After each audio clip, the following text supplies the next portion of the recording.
But it's also like my first time as a creative director, and it's me trying to like find myself and take the space to explore and, reflect and see what I actually can be. And it's just been like a very weird, meta, amazing experience for me. Hello and welcome to One Cool Thing, a podcast from indie game studio Die Gute Fabrik, hosted by me, Hannah Nicklin. One Cool Thing is a podcast speaking with people in and around video games about one cool thing not from games, which is really fascinating them right now. I'll introduce them and their practice, talk about the one cool thing that they've brought to the conversation, and together we'll consider how it's shaping how they think about their work. It's a chance to hear more about the practices of cool folks working in games, and hopefully somewhere where we can all reflect on how we think about how we make things. So, without further ado, let me introduce our next guest. All right, I'm excited to introduce you all to Moo Yu. Moo grew up in the USA and relocated to the UK a number of years ago. Not a current member of the Die Gute Fabrik team, but has worked with us quite recently in 2022 before moving on to lead his own exciting new project. So if it's okay with you, I'm going to call you a friend of the company. Sounds good to me. Moo is a gameplay programmer with a super distinguished, 2-decade long career. 2 decades! I don't know, isn't there a study somewhere that says that the average game dev career is 5 years or something? Yeah, I think it's 5 or 7, yeah. Yeah, so 2 decades, which is extremely distinguished, working on larger scale games like LittleBigPlanet, Ratchet and Clank, before moving to smaller kind of indie scale games. And Moo Yu were the lead and indeed only programmer on the super cool Knights and Bikes, which indeed. I recommend people check out if you haven't. You play as a kid, basically, who has sort of traveled on a boat to an island in the holiday, and you meet another kid and you get up to hijinks on your bikes, which, Yep. For people who know me, people know that I like my bikes, and I do like the bikes in this game, so that's a compliment, I hope. Your current game is being made under the name of Team Artichoke, which hints at your motto, which is games with a little heart. I'm not a fan of puns, but I'll forgive that one. And it's as yet unannounced, but I know a tiny bit personally about what you're doing. And I'm just here to tell everyone they should be excited about what's coming next from Team Artichoke. And then finally, you're just also a part of the UK's People of Colour in Play community, which was set up in 2019 to support people of colour in the games industry, advocate, all those kinds of things. And I just wanted to make sure that we also sort of, acknowledge the work that you do in the community, not just the work that you do. Yeah, thank you. So, Moo, that's the introduction. How do you feel about it? Anything you want to add or amend or dispute? No, all of that sounds very accurate and thorough. Yay, I did research. All right, here we are. Okay, so we're here to talk about one cool thing which has or is currently shaping your practice as a game developer and designer. So, Moo, what is your one cool thing? My one cool thing is the film Legally Blonde. MGM Pictures presents. Do you have a resume? It's pink. And it's scented. I think it gives it a little something extra. A comedy about knowing who you are. Do you think she just woke up one morning and said, I think I'll go to law school today? And showing what you've got. We're defending Brooke Window. You can buy her exercise tapes on infomercials. Wait! Exercise gives you endorphins. Endorphins make you happy. Happy people just don't shoot their husbands. You're fired. What? I have new representation. Reese Witherspoon. Do you remember when we spent those 4 amazing hours in the hot tub after winter formal? This is so much better than that! Legally Blonde. Oh, look how cute! There's like a judge and everything! Love around! The film Legally Blonde. Absolutely adore that you brought this in. First off, as someone interested in who teaches story, it's just such a tightly paced, efficiently structured work of storytelling. But for a second, I'm going to pretend that I haven't seen Legally Blonde too many times. And I would like to ask you to describe it to me as someone who perhaps hadn't seen it. Yeah, I guess Legally Blonde is sort of about a LA fashion-focused socialite who goes to Harvard Law following her ex-boyfriend and sort of fights her way through to become a successful lawyer. And it's very much I'm going to stop pretending I haven't seen the film now. And it's very much a film about, I guess it's a coming of age film, right? It's about really becoming comfortable in who you are because the initial thing is like a fish out of water. You take the LA girl and you put her on the East Coast, and she's suddenly around, and she's incredibly smart. She gets into this incredibly prestigious kind of law degree. It's not that she's not smart, but it's that she is aesthetically different to all these people. Exactly. Yeah. She's not smart in the way that they expect, or that they value, I guess might be the better way to say it. And as she finds her feet through all of the sort of trials and tribulations of the plot, the essential kind of message is, as soon as she settles into herself, she can be herself, and she can sort of win the day, as it were. Absolutely. I suppose we should at some point just warn everyone that there's going to be spoilers in this conversation. I didn't think to do that, but yeah, there are going to be spoilers for Legally Blonde in this conversation, and if that bothers you, please go away and watch it and come back and chat with us. So, Moo, can you tell us a little bit more about the first time you sort of saw Legally Blonde? Yeah, so I didn't see it until way later. So I think Legally Blonde came out when I was at university. So I was like, it didn't seem like a thing that was marketed towards me. I had no interest in it. I hadn't seen it at all. And I know you're probably going to kill me for this, but one of the reason I found the film was I was reading the book Save the Cat. I've been a programmer my whole career, and it was like trying to just dip my toe into understanding writing a little bit. Someone recommended the book to me, and one of the films they use as an example in their beat sheets and that kind of stuff is Legally Blonde. And I just found it really useful for me to like have it playing on the screen and going down the list and trying to match this with this and being like, okay, I see how this matches this pattern, this matches this pattern. And I think that was the first time I watched it. And then I think once I actually was like, okay, I'm just going to sit down and watch it. I was like, oh my, this is so good. Like ignoring whatever, analysis or lens I first saw it in, just actually watching it, just how much you want to root for Elle every step of the way and all that kind of stuff. And I was just like, okay, this is really, really interesting to me, like, and enjoyable as a film. And I think the other thing, I think I was surprised. Obviously, I had my expectations of what I thought the film was about, which is sort of the parallel to what the expectations of the people on the East Coast think of Elle from her appearance. I was kind of surprised how much I saw of myself in her and the themes. And I think that was one of the things that really jumped out at me of like, I think recently I've been thinking a lot about themes and what themes do and don't resonate with me. And I realized that the theme, now having, a lot more time to think about it and look at the films that really like stick with me, is like the main thing that really, really jumps out at me is always the theme of like belonging and therefore rejection and community and that kind of stuff. And I just thought it was such a, as you said, such a great encapsulation of 1,000 microcosms of that theme. So a few things I think we can unpack usefully there. The first, I quickly, like, which coast are you from? Are you from a coast? I'm from LA. I mean, okay, I'm from the West Coast, yeah. Obviously I should have researched more thoroughly to get that little detail, but that really helps me sort of see the film through your eyes, I think. And then I guess the other thing we should maybe just take a second to unpack is because you said halfway through there, I know, Hannah, you're going to be really annoyed that I'm bringing up Save the Cat by Blake Snyder. And I do want to just add in a little defense there in that I'm okay. Honestly, me personally, I do hate the book Save the Cat. Me as a story professional, my biggest problem with Save the Cat is if that's the only book that someone's read and they're saying that this is the only way to do things, right? Yeah. If it's the only book you've read because you're just getting interested or because you just, wanted to widen your horizons, then that's great.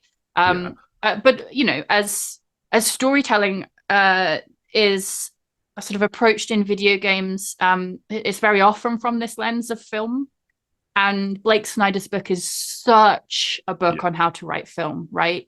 It just like the first third is essentially about how to pitch your film and how to get it past the execs and the focus groups, like all of the stuff that they do about a log line. And you have to express your film as like this film, but this film. Mm-hmm. And I'm sure that you also go through this when we're pitching to publishers or platforms. We do have to express new ideas in the context of old ones. But I think my problem, with Save the Cat is one that it like Snyder frames that as a creative process, not a kind of biz dev necessity. And also that what happens if you follow those rules is that you end up producing increasingly derivative work, right? Absolutely. But on the other hand, there are some really, really useful snippets in there. There's talks about, like in my book on writing for games, I talk about genre and how useful genre is, and so does Snyder. Snyder has his own version of like a 3-act structure, or Campbell's monomyth or Freytag's pyramid. His version is this 15 beat sheet, which can be a really useful exercise for people. So I want to just sort of balance out the critique with the usefulness. And if you are writing film or considering film, it's a really useful prism for that stuff. I guess I think you're right. I think I always viewed it as this is a learning tool. And I thought it was a really nice learning tool in the same way that if someone comes to me saying, I want to learn game programming, they always say, I want to learn game programming. I want to make this MMORPG, blah, blah. And my first thing is always just start by copying checkers. Like copy checkers. You can see exactly how it works. Like it's already a solved problem that you can look at and say, like, if I build this thing that already works, I can then go from a place that works to be like, okay, I'm going to change these 2 rules in checkers, or I'm going to implement this differently, or I'm going to, add this game feel to like when you move pieces, or, if you can learn from this is something that works to this is something that is even better, then it has less of that sort of catastrophic blank page problem where it's just like, oh, I don't know how to build this whole, massive game. So I kind of think, it was really useful for me as like a tool to say like, okay, here's a thing that works. Here's a lens on why they think some of this works. There's some tools in here that might be applicable more generally. But also, I can watch lots of films that I'm like, oh, this is really great. And I'm like, oh, where does this, line up with the beat sheet? Oh, it doesn't. Then I can take the lens of like, what is this film doing differently than the beat sheet says, and how does it work then? So I think it was really valuable for me as a starting point, because it was like so specific and simple as like an explanation for why these things work. And I, in the same way that I think if you were to try to understand how the code for a game works, you would have to simplify it and tell someone a fairy tale about how this works for them to grok it at the beginning. And then, the more time they spent, the more they could dig into like, oh, every line is actually important, and there's so much complexity here, and this piece is only this way because this thing, or historically, So I think, it was a really valuable tool for me, I think. Hi, I'm Elle Woods, and this is Breezer Woods, and we're both Gemini vegetarians. I have a bachelor's degree in fashion merchandising from CULA, and I was a Zeta Lambda Nu sweetheart, president of my sorority Delta Nu, and last year I was homecoming queen. Oh, 2 weeks ago, I saw Cameron Diaz at Fred Siegel, and I talked her out of buying this truly heinous Angora sweater. Whoever said orange was the new pink was seriously disturbed.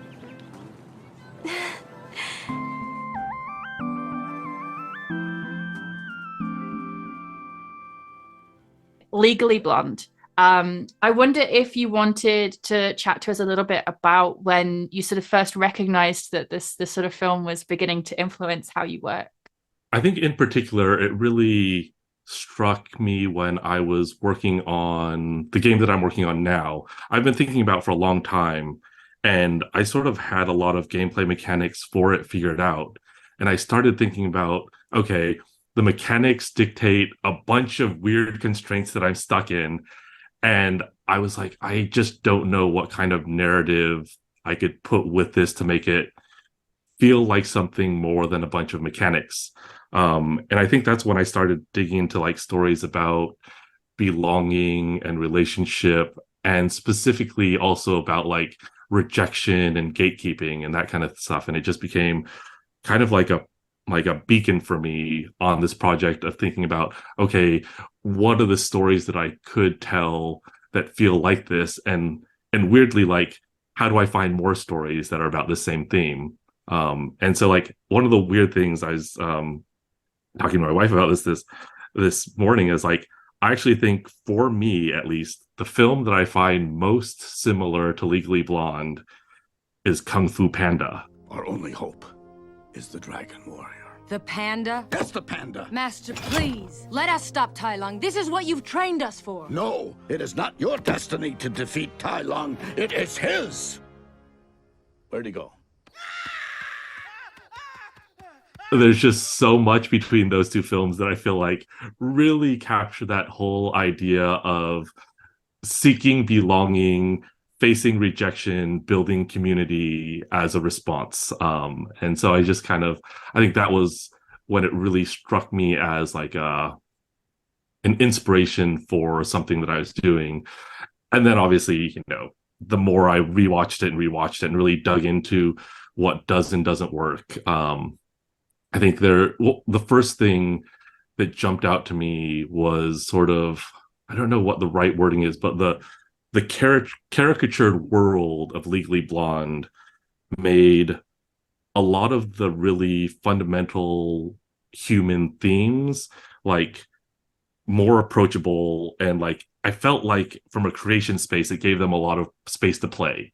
And I was like, okay, that's really, really interesting. And obviously I feel bad that I'm just going to keep saying Legally Blonde and Kung Fu Panda, even though they seem so wildly different. No, but they're both very cartoon. Like, I mean, one's literally a cartoon, but Legally Blonde is very cartoonish in everything from the set dressing to the costumes to the way that they portray characters, right?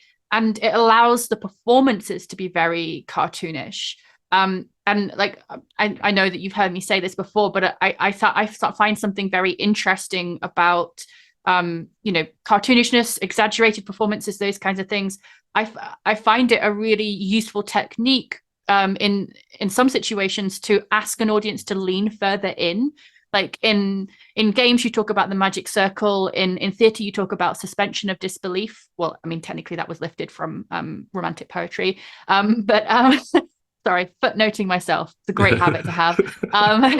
But in the context of having cartoonish characters, you're not pretending they're a real person so much as imagining they're a type of person.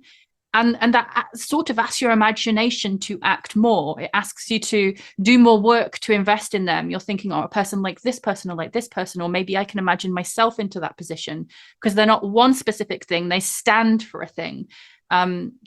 Archetypes is probably the technical phrase that we would use. So yeah, I think that Legally Blonde does that incredibly well.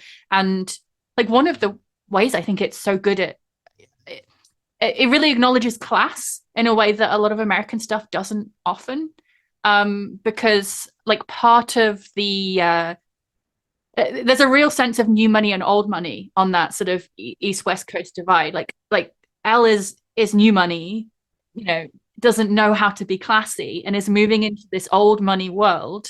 And the fact that one of the first communities that she finds is to retreat to a nail salon, which is full of working class women. And like actually she finds her first home there in beauty, but also a lot of nail salon scenes would vanish the workers, right? But one of those workers becomes a main character. Yeah, absolutely. Yeah, it's one of these things where they sort of have this character that sort of moves between a few different layers of different worlds. Yeah, as you said, like old and new. And like I think the interesting thing is, like, watching it back, I'm just like, what words they use. And it's interesting that the word they use as a keyword more than anything is serious, right? When they talk about the East Coast, they always say serious. They say, Elle, you're not serious, you're not. And it's really interesting because at first I found that like a little bit off-putting. So I'm just like, oh, it's weird because she is serious. She's doing very serious, important things. And I'm just like, oh no, that's my bias, that I also associate important, serious. And I'm like, in my head, serious and important are the same things. And it's just like the reminder that like things that we consider to be fun can also be extremely important in life, And I think it was really a nice reminder to me that, like, you know, she always does everything with flair, and she always does things like in her own way, which is not this boring, serious approach. And I think a lot of, like, you know, what serious actually is what people expect of you. You know, like, I think as serious is just sort of like, this is sort of what's been standardized, and as there's more judgmental eyes on it, the more quote unquote serious you get, because you don't want to, like, upset anyone, or you don't want, you know, it's sort of like the rounding of the corners of a person is kind of what creates serious. So I found that really interesting. Like, it's just like, you know, that specific motion around that concept and all the biases that I had going in with it. At first, I'm just like, okay, like, it's kind of weird that they're saying, like, she's not serious, because, and I'm like, oh, I finally understand that, like, you know, they're using serious as like this stand-in for, like, you know, boring and like playing it safe, where I think Elle, like, you know, always finds a way to solve the problems in her own way, in her own style, you know, that kind of thing. So yeah. And I think that just to sort of bring this towards the sort of current, you discussed some design challenges that you're thinking through in your current game, and obviously it's a shame we can't go into like a ton of detail because it's currently unannounced. That is the life of game devs, right? Always working on a problem we can't tell everyone about. But I think that there is a challenge actually in like very often theme and thematics in many other art forms is a problem you fix. It's a problem that arises. You sort of maybe you're discovering the theme as you write it or author it or bring it together, or maybe you already knew it and there's like it's sort of diluted because it's not adhering to the theme enough. And you have to sort of look at how does the structure reinforce the theme? How does the plot, like you have to kind of diagnose the problem a bit like a car that's not running properly. But in many games that aren't story first, or aren't story driven, you're starting with some mechanics. You're trying to make a core loop that feels fun and you know, chewy to play. I don't know, I use the word chewy quite a lot. But the challenge is then, all right, I want to, like, maybe I naturally have some stories I want to tell, but what if those clash with the mechanics that I've built? Like, should I shift those mechanics, or should I search for a theme that chimes more usefully with it? I wonder if, in general terms, you can talk about how you've been influenced by Legally Blonde as you think through those challenges. Definitely. And I think, for me, like, one of the main themes of, at least as I perceive it from Legally Blonde, is just the idea of who can or cannot tell you who you are and how you view your own value through the lenses of other people. And it's really interesting in that, like, so I rewatched yesterday in preparation for this. And like, I think I've always sort of thought, like, well, like, the main message of Legally Blonde is sort of around Elle defining herself by her relationship to Warren and wanting to get married and this kind of thing. And in my head, it's like, okay, and by the very end of the film, she figures out that she shouldn't define herself by, you know, and then I was rewatching yesterday, it's so early that she's like, you know, you're never going to be happy with me, or you know, I'm never going to be enough for you. And I just like, oh, it's really interesting to me that, like, that might be the, you know, one example of the theme, but like that one gets resolved so early, where I think in my head I always thought like that's going to be the very ending bit. And obviously they do have a bit at the end where she like really nails it in. But yeah, I think that just before you sort of carry on this thread, it's a thing I discovered in doing some research to prep for this recording. I discovered that they had an entirely different ending. That the ending initially was that you know, she came out of the courthouse at the end and into the arms of her like supportive, like nice boy, not the bad boy that she decided to go and study law for, but like, you know, the nice one. And you know, I think that playtesting is like a whole thing that we shouldn't get lost in. I have really think for some games I think playtesting is not very effective, and for others I think it's really essential. I just think that we sort of assume all games need to go to you know, kind of the public who haven't played a thing before, and then sometimes I think it's really useful to take it to peers who have a lot of expertise in the area, right? they play tested it. They took it to their focus groups. And I think it's a really good example of when an audience dissatisfaction has really informed a better adherence to the theme. So they took it to the focus groups and they just discovered that the people watching it just really didn't enjoy this idea that what she won was another man. And so they took that out. Apparently, they tried a musical ending where everyone bursts into song. That didn't go over either. I would love to watch that. Right. I mean, there is a Legally Blonde the musical now, so you can get that experience if you want it. But in the end, they decided on this version where instead it would cut to several years later, and the graduation ceremony as she leaves law school as the valedictorian, which I've seen enough high school movies to know that's a cool thing to be. She essentially underscores the theme with a very heavy pen and saying it's great to be yourself, isn't it? And then you see in the audience all of these reactions from now her firm friends. It implies that she is with the nice boy, but it's not what she's won. What she's won is to stand on the stage, own both herself and her accomplishments and the community that she's built around them. And that's the ending that they went with. Apparently everyone had to wear wigs because it was filmed like a year later in London, because Reese Witherspoon was filming a different film at the time. I don't know if that interests you, that they discovered that.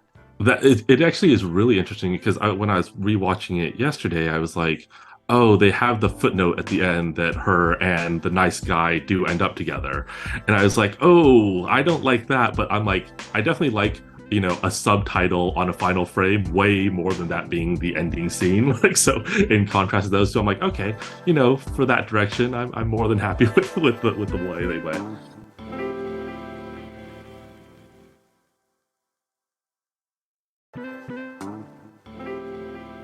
We were talking about how this is sort of influencing how you think through the challenges in thematics in the story that you're sort of trying to apply to your game design. Yeah, absolutely. So I think that one of the problems that I was dealing with is like, I'm dealing with very similar themes and all that kind of stuff. And I was just like, what is the big revelation that my character has? Like, how does she change? And like, that was sort of drilled into me from all these, screenwriting books and stuff like that. And I was just like the more I watched it over and over, the more I realized, for this particular, what if you want to call it genre or theme, it's less important that she has some big epiphany moment and changes. It's like the world has to have that epiphany moment to value her, and I think that's like one of those things that, like, as soon as I noticed that, I realized, well, this is actually the thing I'm building towards. And I think the first time that I noticed it, I rewatched the sort of the ending moment where the like, I guess like the it takes a village moment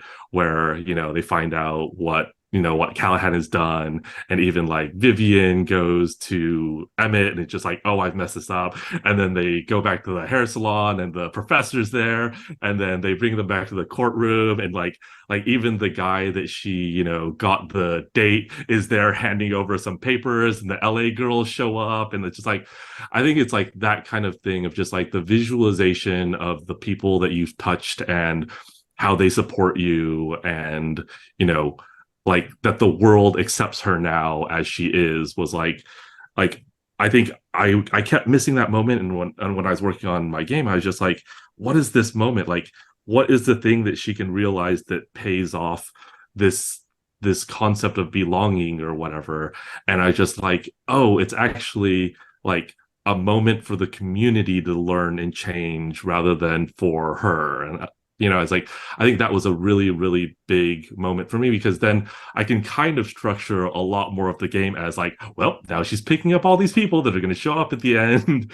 And, and I think having that lens on like, who are the allies and who betrays her and all these other relationships, it kind of has this nice focal point that I can always put everything in respect to, of like, okay, what is this person? What is their relationship? What does it go through? But how do they come back at the end is sort of like the thing that I was really focusing on while I was working on my game. And I'm like, okay, I think because of that, I know exactly how the game ends, and we can sort of build towards that. And I think that's always something that I've played so many games where the only thing they don't think about is the ending. So it's just like point A to point B, point A to point B, you know, and you keep doing that. And then you're suddenly somewhere. I'm just like, I'm enjoying this game and it's fun and they've set up a bunch of stuff, but I'm like, how do you land this? And then I'm just like, oh, you don't. you don't. You ran out of time. Yeah, exactly. Like all of us did. Exactly. Yeah. You just don't land it. And it's fine a lot of times in games because I think in games there's so many times where there's other emotional responses, there's other biochemical responses that make an ending feel really satisfying and good, even if the narrative doesn't land. I think that's one of the downfalls of the games industry, but also one of like the, as a creator, one of the fallbacks you have of just like, you know, it feels really good to beat that boss fight and like to have like, you know, whatever happened, even if narratively none of it makes any sense. So yeah, I think that was one of the other things that just jumped out at me of just like what it's like, what it can be like if the main characters and have this like huge epiphany moment, but the community does. And I think that's really a really powerful thought to apply to game design, because we have all of these Blake Snyder-esque hangovers of the hero and the hero's tale, and it's all about them. There's a really beautiful essay by, do you know what? I've never said this name out loud. Zeynep Tufekci. I'm going to, but I'll put it in the liner notes. People can try it. And if anyone wants to send me a correction on pronunciation, I will incorporate that into my pronunciation library in my head, which I just invented apparently. Anyway, there's a really beautiful essay called "The Real Reason Fans Hate the Last Season of Game of Thrones." Oh, I have read this. Okay. Yeah, and it's what's super great about it is that it articulates something that I haven't heard as well articulated elsewhere before: the difference between sociological and psychological storytelling. Now, Tufekci sort of articulates this in the context of the last season of Game of Thrones, and I have to admit that I have not watched Game of Thrones. I'm still working my way through like 90s serial TV. Yeah. Like in about 20 years, I'll get to Game of Thrones. Just finished Frasier. It was great. Nice. But yeah, so she posits essentially that one of the reasons that fans were dissatisfied with that final season is that it turned away from sociological and towards psychological storytelling, which is it turned away from a community and an ensemble cast, and it tried to justify sort of things only on the basis of heroes. Yeah. A hero is someone who goes through the world, and the power of the hero is their psychology changes the world, their decisions, their actions. It would be like in a game if you were going through and you were speaking to NPCs and they didn't change or matter. They were just there to give you a quest so that you could get some gold so that you could move on to the next thing. And you can also express the landscape in similar terms. So the landscape is just there to be exploited by you, the hero. Whereas a psychological approach compared to a sociological storytelling is very much focused on the community and the world and the context and how they affect one another. I'm a big fan of advocating for, you know, alternative means of telling stories in games, because we very are often this sort of longer time scale. And in that context, if you have more characters you can follow, if you can reflect on a community over time, then your storytelling doesn't have to put all of its eggs in one basket, as it were. Yeah. And in that context, seeing the community as a character can be incredibly useful, I think, in articulating storytelling in games. If something's not working and you want to have a sense of change, but perhaps your mechanics are quite repetitive and aren't necessarily about like, you know, the one great boss fight. If you can, you know, see people around you develop, see the world change because of the effects, and have the character change in turn, articulating the community as a character can be a really fruitful thing for someone thinking about story in games to focus on. And it sounds like that's sort of where you found yourself. Yeah, definitely. And I think it definitely hit me from like a story perspective, but I think it also hit me mechanically of just like, you know, I think I was building sort of like a hero game. You're this main character and you go through and you do all this stuff. And then the more I put on this lens of community, it was like, okay, what is the feature that this character unlocks? And how is that feature important in the final, you know, the final encounter? And it's just like that from a gameplay perspective, it was affecting me a lot as well. Of just like, okay, I always need to think about, you know, however contrived it is, because I do appreciate that in Legally Blonde when they have everyone come back, it's just like, what are they doing here? Like, but it's like there's still like a value in seeing these people show up and stump for, you know, the main character. So like, yeah, from like a gameplay perspective, I'm always like, I have that dual lens now of just like, okay, what is the thing that this person does that helps, you know, maybe our hero temporarily, but more this whole community. And then it's just like, what is their moment to shine in the final encounter that, you know, that the same ability that you've been seeing the whole time that maybe you've gotten a little bored of comes back in a really emotional way. Sure. And I think Legally Blonde earns that moment, you know, that moment where everyone comes and stumps for her. The same as, I think another really good example is, I don't know if you ever watched Avatar: The Last Airbender. No. So not the blue people avatar, Yeah. the magical boy avatar.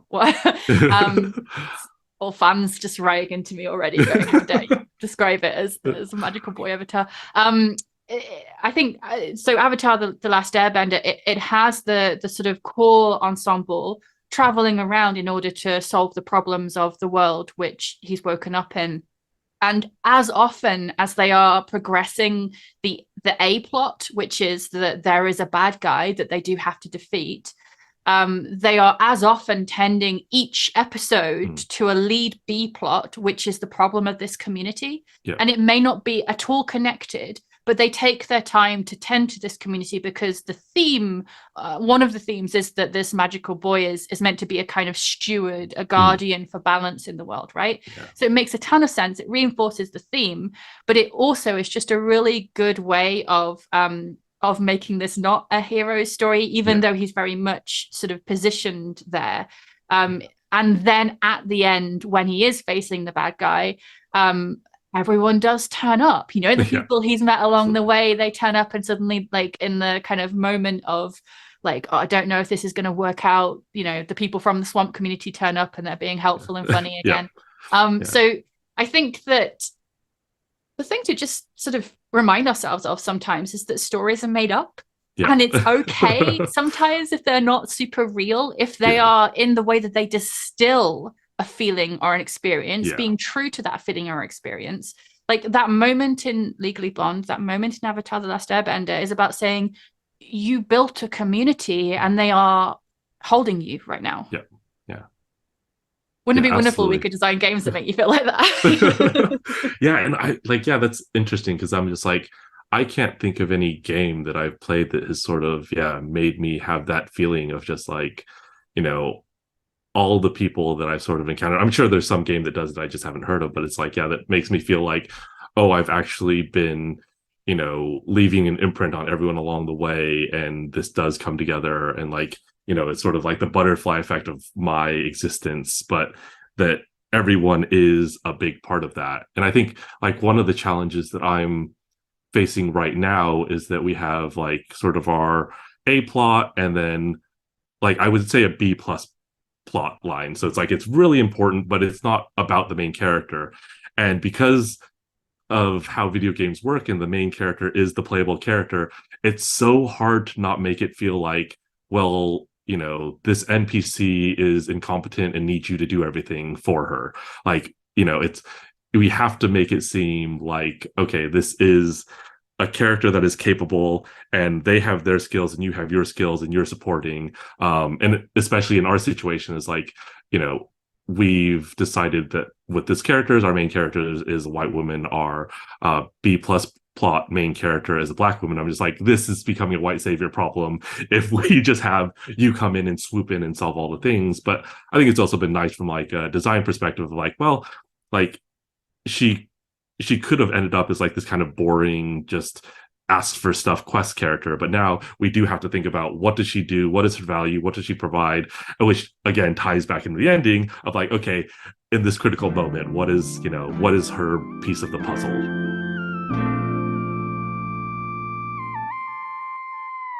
Right, so I'm going to begin wrapping us up now. And I just wondered if there was a final sort of thought or lesson that you might like to offer us with regards to your one cool thing to like hopeful many listeners out there now. Is there anything that you'd like to offer them?